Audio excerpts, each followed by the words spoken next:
ஒவ்வொரு குழிக்கையும் வந்து வாழையில் அப்படியே வட்டி வச்சுருக்கு பாருங்க. வட்டம் வட்டம் அப்படியே அளவளவாக விட்டுக்கொள்ளுவோம்.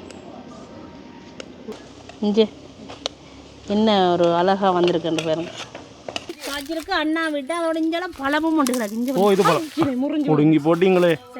வணக்கம் உறவுகளே. இன்றைக்கு பார்த்தீங்கன்னா இன்றைக்கும் ஒரு அருமையான ஒரு சமையல் காணொலி ஒன்று தானே. இன்றைக்கு என்ன செய்ய போகிறோம் நாங்கள்? இன்றைக்கு என்ன சமையல் என்று பார்க்குறதுக்கு முதல் நாங்கள் வந்து அண்ணா விட்ட வந்திருக்கிறோம். எங்களோட அண்ணா விட்ட வந்திருக்கிறோம் கிளிநொச்சியிலேயே தான். இப்போ இங்கே வந்து என்ன செய்ய போகிறோம்னா அண்ணி தான் இந்த சாப்பாடு செய்ய போகிறா. என்ன சாப்பாடுன்னு பார்த்தீங்கன்னா வண்டப்பம், வட்டிலப்பம் இல்லை வண்டப்பம்னு சொல்லிக்கொள்றது. இதை வந்து புளிச்சப்பம்னு எங்களோட ஊரில் வண்டப்பம்னு சொல்லிக்கொள்றது, புளிச்சப்பம்னு சில இடங்களில் சொல்கிறது. ஒவ்வொரு சில இடங்களில் ஒவ்வொரு பேர் வந்து சொல்லிக்கொள்றது. எங்களுக்கு தெரிஞ்ச உங்களோட இடங்களில் இந்த சாப்பாட்டுக்கு என்ன பேருன்றது நீங்கள் தெரிஞ்சால் சொல்லிக்கொள்ளுங்க. அதைத்தான் செய்து காட்டப்புறம் அப்படியே நோமலாக அண்ணாவிட்டே தான் இன்றைக்கு சமையல் இருக்க போகுது. அப்படியே தொடர்ந்து காணொலியை பாருங்க. இங்கே பார்த்தீங்கன்னா அன்னாசி காய்ச்சிருக்கு. அண்ணா விட்டு அதோட இங்கெல்லாம் பழமும் ஒன்று கிடக்கு. ஓ, இது பழம் முடுங்கி போட்டிங்களே. சரி, அப்படி எடுங்க. இது பழம் அது நல்ல பழத்து தான் வந்துருக்கேன். பார்த்தீங்களா, நாங்கள் வந்து எங்களுக்கு ஒரு பழம் கிடச்சிருக்கு.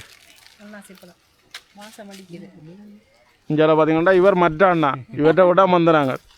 அது அண்ணா, அது மச்சான். ஓ, தூக்கி காட்டுங்க. எங்க வாங்க பாப்போம். ஓ, நாங்கள் வந்து தான் கண்டிருக்கிறோம். நாங்களே கவனிக்கல. அப்போ எங்களுக்கு தான் சொன்னோம். இது பழம் பழம் நல்ல பழம், நல்ல பழம், நல்ல பழம். அங்கேயும் காய்ச்சி கிடக்கு தானே. அதில் ரெண்டு காய் ஒரு காய் ஒரு காய் நல்ல பெரிய காய் கிடக்கு. இது முத்த கிடக்கு. தெரியுது, அப்போ கட்டி விடலாமே. காத்து தானே முத்த கிடக்குது. பட்டுக்கு சுண்டங்க தெரியும், காய்ச்சி கிடக்கு. பொருங்க, இது இங்கே வருமோ? சிங்கள இடத்துல இல்லை, அது கூட இருக்கிறது. இஞ்சி வருங்க. அங்கே மேல நிறைய காய் கிடக்கு, பழமும் கிடக்கு, நிறைய பழம் காய் கிடக்கு. இது சொதிக்க போடுறதில்ல. ஓய், சொதிக்கிறதில்ல. ஓ, கருவாட்டு குழம்பு இருக்கு பாரன். சொதி வைக்க நல்லா இருக்குங்க. அண்ணன் பழம் புளி இனிக்கே இல்லையோ, இனிக்கும் தானே சாலையான எல்லாம் புளிப்பு எல்லாம் சேர்ந்து. இப்போ இனிப்பு கண்டு வச்சிருக்கு. இது தனியா புளிப்பா? அந்த கண்டு இருக்கு. இங்கே காய்ச்சி கிடக்கு, காட்டுங்க. அது மேலே ஏராளமான காய் கிடக்கு. இது சின்ன கண்டு கண்டு சி இதுல கண்டு. இங்கே பார்த்தீங்களா, இங்கே பாருங்களேன் அவ்வளோ காயல் கிடக்கு. இந்த பள்ளிக்கூட பிள்ளைகள் கண்டா விட மாட்டுது, அவையில் விரும்பி சாப்பிடுங்க. இஞ்சி பாருங்க, இஞ்சி இந்தாங்க சாப்பிடு பாருங்க. நல்லா இருக்கு. அண்ணி பழச்சிட்டு அண்ணாசி பழம் நாங்க கையில புடுங்கி எடுத்துட்டோம். சாப்பிட்டு பாருங்க. இது வேற பழம் பாத்தீங்களே இங்க. அது காத்துக்கு நினைக்கிறேன் நல்லா சரிஞ்சிருந்தாலும் இதுக்கும் கட்டி விடணும்.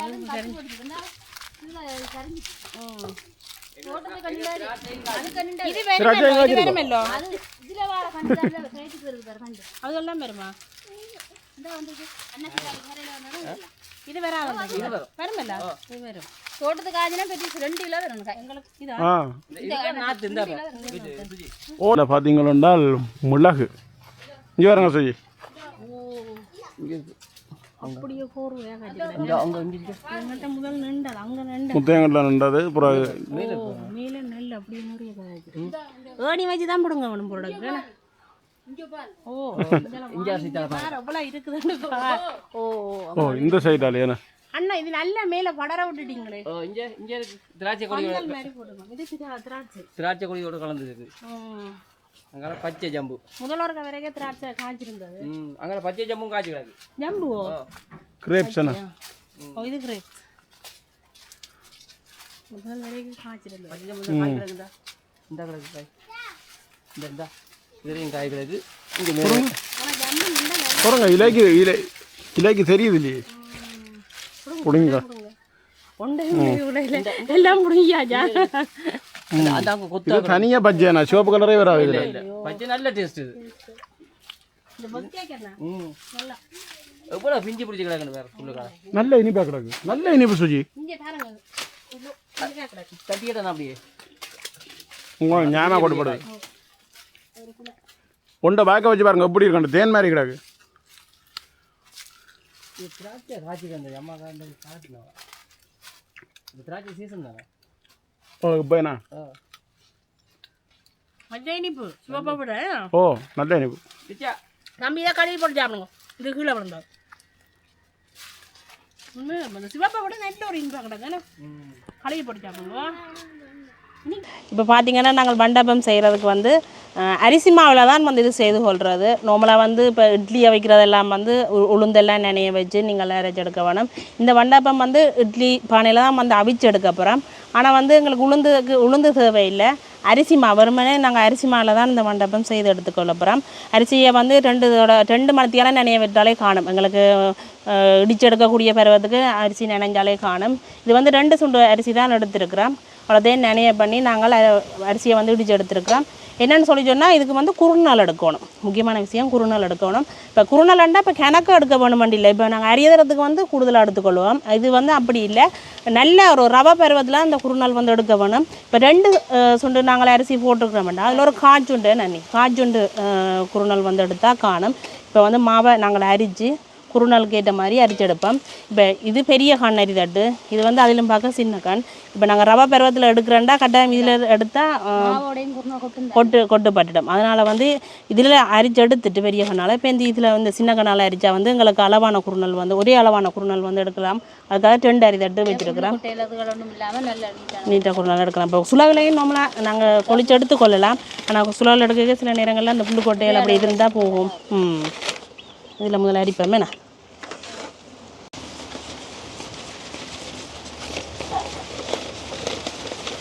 ஆனால் இது வந்து புளிக்க வச்சு தான் இந்த மண்டபம் நாங்கள் அவிச்சு எடுத்துக்கொள்ள வேணும். மண்டபம் மண்டா சுட்டெடுக்கிறாண்டு தான் பேரும். இப்போ அப்பம் மண்டா பொதுவாக நாங்கள் என்ன சொல்லுவோம், அப்பம் சுடுறதாண்டில்ல சொல்லிக்கொள்ளுவோம்.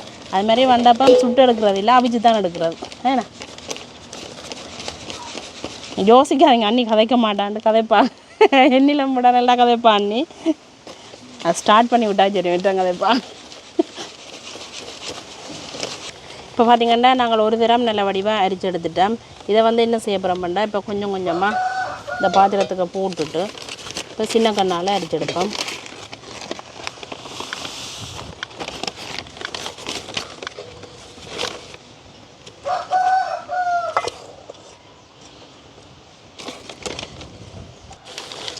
இப்போ இது வந்து குறுநாள் எடுக்கிறதுக்காக தான் இப்போ இந்த 2 அரிதட்டு வச்சு நாங்கள் அரிச்சு எடுக்கிறோம். ஒரே அளவான குறுநாள் எடுக்கிறதுக்காக மட்டும்தான் இப்படி அரிச்சு எடுக்கிறோம்.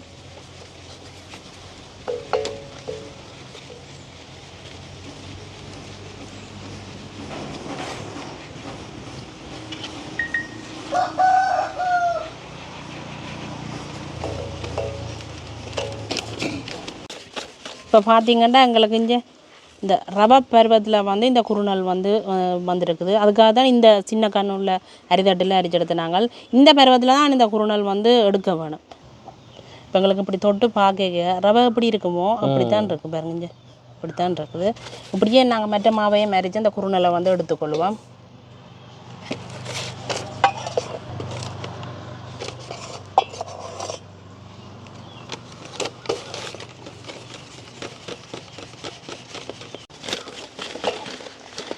இப்போ நீங்கள் யோசிப்பீங்க, இப்போ காப்பணி அளவுலாம் போட வேணும், காப்பணியை விட கூடுதலாக வந்து குறுநாள் எங்களுக்கு தேவையில்லை. அப்படி கூட குறுநாள் வந்தால் திருப்பி அதை வந்து நாங்கள் மாவாக்கி போட்டே சேர்த்துக்கொள்ளலாம். இப்போ பார்த்திங்கன்னா எல்லா மாவும் அரித்து நாங்கள் காப்பணி அளவில் வந்து குறுநாள் எடுத்து வச்சுருக்கிறோம். மற்ற எல்லாத்தையுமே வந்து மாவாக்கி தான் வச்சுருக்கிறோம். இந்த குறுநாளை வந்து என்ன செய்ய போகிறோம்னா கஞ்சி காய்ச்சி தான் எடுக்க போகிறோம். முதல்ல வந்து அடுப்பு மூட்டிக்கொள்ளுவோம். குறுநாள் காய்ச்சி எடுக்கிறதுக்காக நாங்கள் இந்த மண் சட்டி அடுப்பில் வைப்போம். இதுக்கு வந்து தண்ணி வந்து சரியான அளவாக இருக்க வேணும். ஆக தண்ணி கூடினாலும் வந்து எங்களுக்கு கரைக்கிற பருவம் வந்து ஆக தண்ணி பருவமாக வந்துடுமே நன்னி. இப்போ வந்து அளவான தண்ணி விட வேணும். நாங்கள் காப்போனி அளவில் இல்லை குறுநாள் எடுத்துருக்குறோம். இந்த கப்பால் வந்து 1 கப் அளவு தண்ணி விட்டால் காணும். தண்ணி கொஞ்சம் கொதிச்சு கொண்டு வரட்டுக்கு. இந்த வண்டப்பம் வந்து கூடுதலாக அண்ணி தான் செய்து வந்திருக்குறான். மிச்சம் அண்ணி தான் செய்ய போகிறான். தண்ணியாக வந்துடுமோ. இப்போ பார்த்தீங்கன்னா தண்ணி வந்து கொதிச்சிட்டுது. இப்போ வந்து நாங்கள் எடுத்து வச்சுருக்கிற குறுநலை வந்து போட்டுக்கொள்வோம்.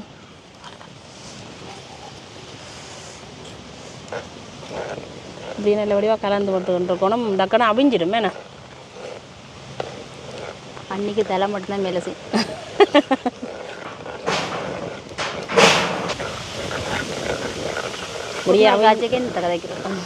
இங்கே அதோட அவிஞ்சண்டு வருது, அந்த சவ்வரிசி அவிஞ்சோண்டு வரும். அப்படி வருதுனோ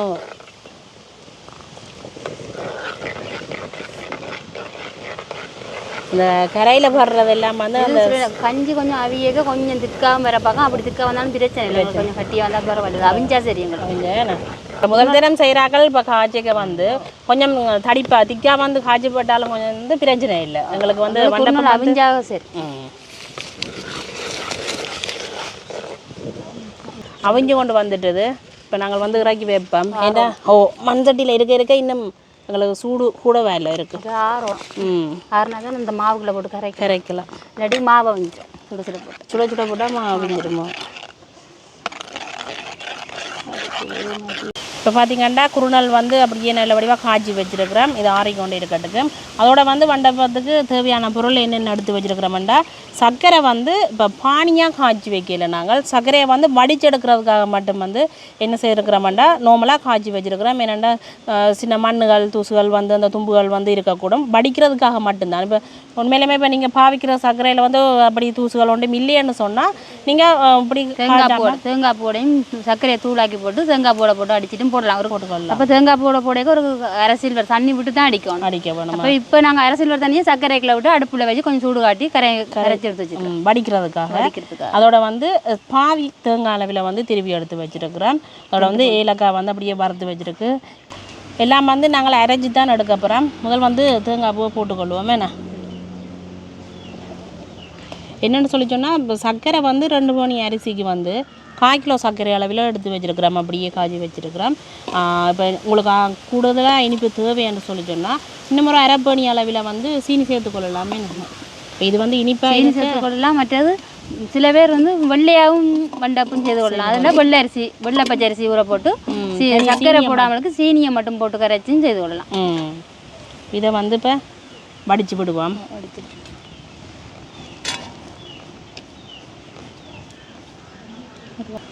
ஆனால் பானி நாங்கள் காய்ச்சலாம் திக்காரு ஒரு காப்போனி காய்ச்சல் வரலோட தான் தண்ணி விட்டு காய்ச்சினோம். அது வந்து உருகி மட்டும்தானே இருக்குது, எங்களுக்கு வந்து காய்ச்சி படையில. சர்க்கரையை வந்து இப்போ நீங்கள் இப்படியே என்ன போட்டு காய்ச்சாமலுக்கு அடிக்கிறேன்னு சொன்னால் ஒரு அரை டம்ளர் அளவில் தண்ணியை விட்டு இந்த தேங்காய் பூவை அரைச்சி எடுத்துக்கொண்டு சர்க்கரை அடித்து சர்க்கரை தூள் இதுக்கு போடணும். தேங்காய் பூவை போட்டுட்டு அரை டம்ளர் தண்ணி விட்டு அரைச்சி எடுத்தா சரி. ஏன்னா இப்போ எதுவும் கல்லுகள் எதுவும் இருந்தால் வடிக்கலைங்க. இந்த சாலையான இந்த தும்புகள் அதுகளும் இருக்குது. சர்க்கரை கட்டியும் கரையாமல் கிடக்குது. அதோட வந்து வறுத்து வச்சிருக்கிற ஏலக்காயும் இதோட சேர்த்து அரைச்சி கொள்ளுவோம். ஏலக்காய் பவுடர் போடைக்க நல்ல வாசமாக இருக்குது. இவ்வளோத்தையும் பண்ணி தான் இப்போ அரைச்சிக்கணும் தரப்புறம். இப்போ பார்த்திங்கன்னா சர்க்கரை அதோட வந்து தேங்காய் பூவெல்லாம் அரைச்சி எடுத்தாச்சு. இப்போ வந்து வண்டப்பத்துக்கு நாங்கள் வந்து குழச்சி தான் எடுக்க போகிறோம். அரிச்சு வச்சிருக்கிற அரிசி மாவை வந்து சேர்த்துக்கொள்ளுவோம். இது வந்து வறுக்கவோ இல்லை அவிக்கவோ இல்லை, பச்சை அரிசி மாவை. அதோட வந்து நாங்கள் காய்ச்சி வச்சிருக்கிற கஞ்சி குறுநாள் கஞ்சியை வந்து சேர்த்துக்கொள்ளுவோம். அது வந்து இப்படி இந்த மண் சட்டியோடையே இருந்தபடியாக இந்த சூட்டுக்கு வந்து நல்லாவே இறுகித்தான் இருக்குது. ஆனால் நான் இந்த சவ்வரிசி பருவமாக தான் இருக்குது பாருங்கள். இந்த சவ்வரிசி எங்களுக்கு அவிஞ்சு எப்படி வருமோ பாயாசத்துக்கெல்லாம் அதே மாதிரி தான் இருக்குது. ஆனால் இது வந்து கஞ்சி மாதிரி இருக்கிறோட இப்படி வந்தால் தான் நல்லது. இல்லாட்டிக்கு இந்த கரைக்க டக்குன்னு தண்ணி ஆயிடும். இல்லைன்னு சொன்னால் இப்போ இதை விட கணக்காக வரும். கட்டியாக கரைச்சி வச்ச மட்டும் சொன்னால் புளிக்க கொஞ்சம் விலகி வரும். இப்போ என்ன செய்யப்படுறோம்னா அரைச்சி வச்சுருக்கிற தேங்காய் பூ, அதோட வந்து சர்க்கரை, ஏலக்காய். இனிப்பு வந்து கூட தேவையாண்டா இதோட வந்து நீங்கள் சீனி சேர்த்துக்கொள்ளலாம் இந்த பருவத்தில். இப்போ சர்க்கரையை வந்து இதை விட கூடவும் நீங்கள் போட்டுக்கொள்ளலாம்.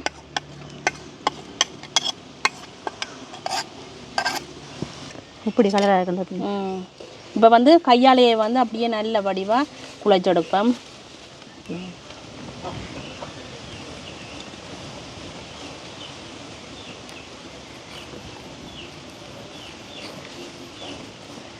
உச்சமாக தானே டக்குண்டு தண்ணி ஆயிருங்க. பார்க்க அந்த அவ்வளோ சக்கரை அந்த இதில் வந்து கரைக்க காணும் இருந்து பார்த்தீங்களா?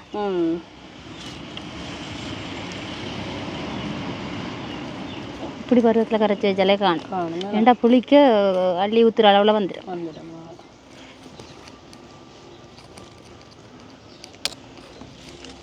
சக்கரை புடைக்க வந்து அந்த மண்டபம் வந்து ஒரு கலராக இருக்குது. இன்னும் கலர் தேவைன்னா நீங்கள் இன்னும் கொஞ்சம் சீனி போடாமலும் சர்க்கரையும் சேர்த்துக்கொள்ளலாம். தனியாக சேர்த்துக்கொள்ளலாம் வேணும்.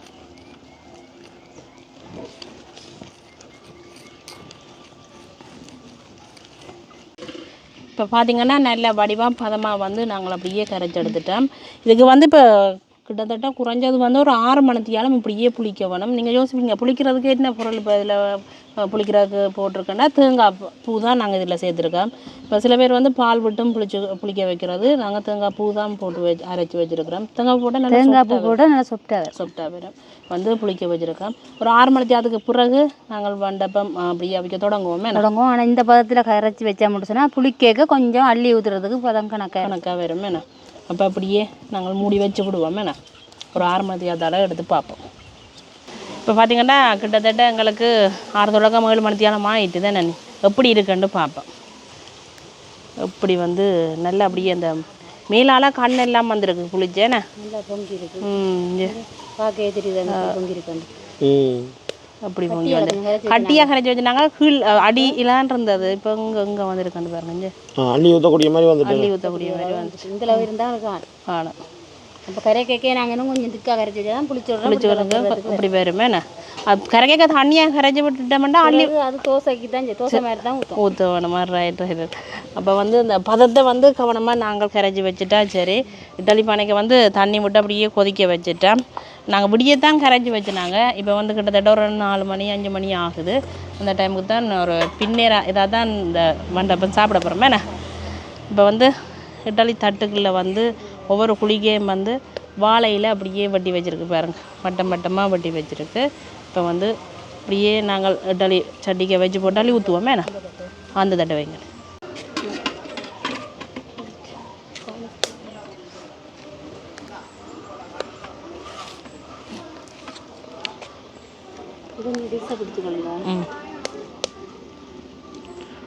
ஒவ்வொரு குழிக்கையும் வந்து அப்படியே அளவளவாக விட்டுக்கொள்ளும்.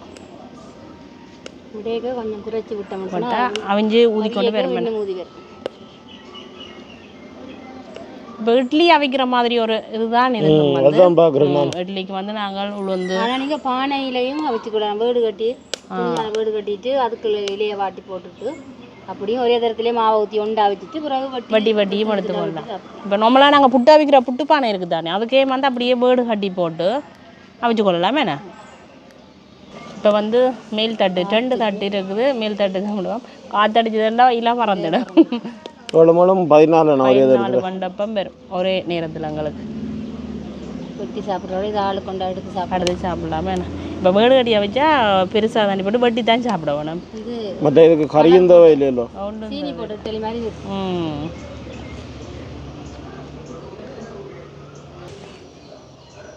தெளிப்பான வேலை கூடண்டபடியாக எல்லாம் அது அடுப்பில் வச்சா கேஸ் அடுப்புண்டால் கறி பிடிக்காது. இப்போ 4 விறகு அடுப்பில் வந்து பாவிக்க வந்து அது கறி வெறுந்தான்.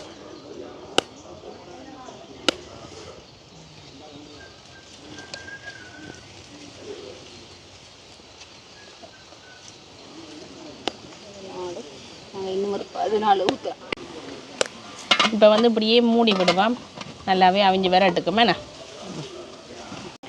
இப்போ பார்த்தீங்கன்னா கிட்டத்தட்ட எங்களுக்கு 15 தொடக்கம் 20 நிமிஷமாக அவியுது.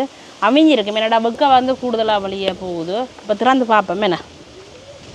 ஆனால் இந்த வாசம் வாசம் இல்லை. இந்த பண்டு கட்டி வைக்கிறோம் இல்லை வீடு கட்டி அதை அவிய விட்ட முடிச்சுன்னா இப்படியும் 1/2 மணி நேரத்துக்கு 30 நிமிஷத்துக்கு மேலே அவிய விடணும். இப்படி வெடிச்சு வந்திருக்குன்னு பாருங்க. இப்போ கொஞ்சம் கொஞ்சமாக ஊற்றினபடி 20 நிமிஷத்துல அப்போ கூடுதலாக விட்ட வச்சா கட்டாயம் 1/2 மணி நேரம் அவிய விட்டால் நல்லாவே அவிஞ்சு வந்துடும். இது இப்போ அவிஞ்சு அப்படி வெடிச்சு பூ மாதிரி வெடிச்சு வந்துருக்கு. தேங்காய் பூ போட்டு அரைச்சி அப்படி தேங்காய் பால் விட்டால் வெடிக்கும். ஆனால் குறைவாக வெடிக்குமா? இது அந்த பார்க்கவே விளங்குது. உள்ளுக்கெல்லாம் நல்லா அந்த சொஃப்டாக இருக்குன்னு ஒட்ட கிட்ட ஒன்றும் இல்லை. இறக்கி எடுப்போமே.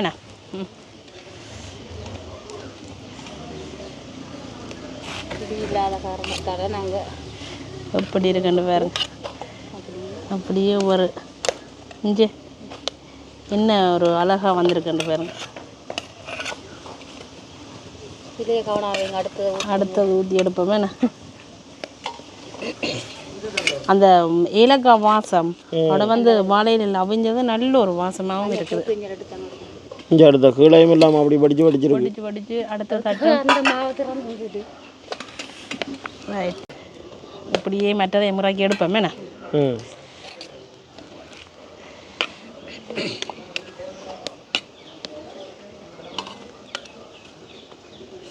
எப்படி இருக்குன்னு பாருங்க. எப்படி ஜம்ப் பண்ணி கொண்டு இருக்கு. சூப்பராக இருக்குமே. அந்த சர்க்கரை போட்டது நல்ல நிறமாக இருக்குது. இல்லை இதை விட நிறம் கூட வேணுமென்னு சொல்லிச்சுன்னா இன்னும் கொஞ்சம் கூடுதலான சர்க்கரை. ஆனால் இது அளவான இனிப்பாக இருக்கும் எங்களுக்கு. இப்போ வந்து இந்த தட்டையை தான் முதல் ஊற்றிக்கொள்ள வேணும். இப்படியே பார்த்தீங்கன்னா நாங்கள் மிச்ச வண்டப்பம் வந்து அவிச்சு எடுக்க போகிறோம். இப்போ பார்த்தீங்கன்னா நாங்கள் எல்லாமே இலையில் விட்டு வச்சுட்டோம். இப்படியே பானையை தூக்கி வைப்போம். இது வந்து எங்களுக்கு அவிஞ்சு விரட்டுக்கு. இப்போ வந்து அடுத்த தரம் வச்சதும் எங்களுக்கு அவிஞ்சிருக்கு. இப்படி அவிஞ்சிட்டு தானே அதே வந்து இறக்கி கொள்ளுவோம்.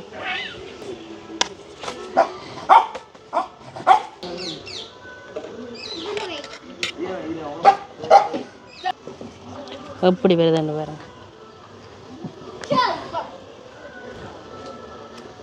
இட்லி மாதிரி கிடக்குறேன். இந்த வாழையில் என்ன அச்சு தான் வருது என்ன.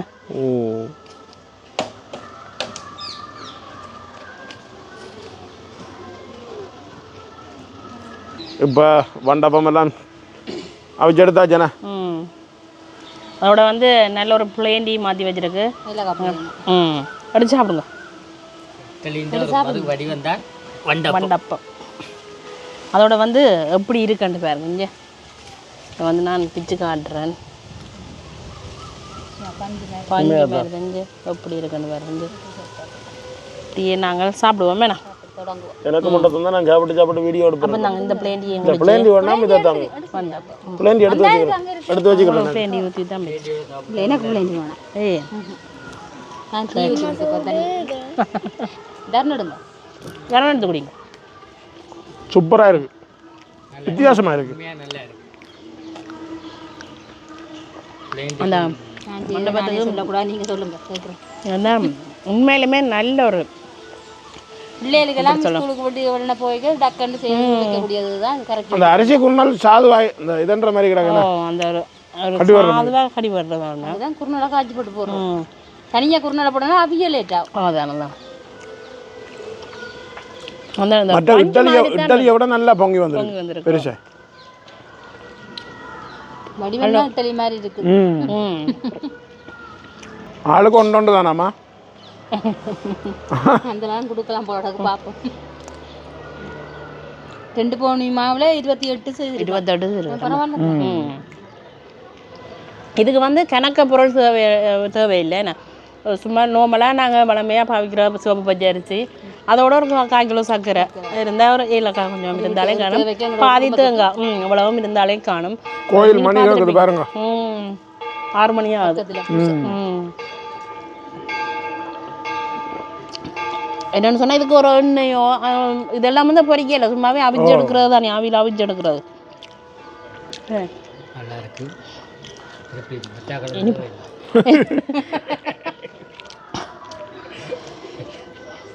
உண்மையிலேயே இன்றைக்கு நல்ல ஒரு அருமையான ஒரு வண்டப்பம். அல்லது என்ன மற்றப்பம் என்ன பேர் சொல்கிறதுக்கு புளியப்பமா புளிச்சப்பம்னு சொல்லி சொல்கிறாங்க. எனக்கு தெரியாது. கூடுதலாக இங்கே வண்டப்பம் தான் சொல்கிறேன். உண்மையிலே நல்லா இருக்குது. வித்தியாசமாக இருக்குது. நான் முதல் சாப்பிட்டது கனகாலத்துக்கு முதல் ஒருக்கா சாப்பிட்டுக்குன்னு மறந்து போனேன்.